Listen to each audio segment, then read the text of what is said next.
ஐயோக்கியனுங்களும் ஒன்னா நிக்கிறானு அவங்க ஜெயிக்க கூடாது. உன்னால ஒன்றும் பண்ண முடியாது, விலகி போ. மக்கள் அவனை கொண்டாடிக்கிட்டு இருக்காங்க. இப்ப கொன்ன கடவுள் ஆயிடுவான்.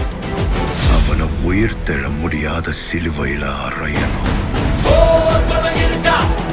உன்னை காலி பண்ணிருவேன், அசிங்கப்படுத்திடுவேன்னு சொல்ற எவனா இருந்தாலும் சரி, திரும்பி போற ஐடியாவே இல்லை. I am coming.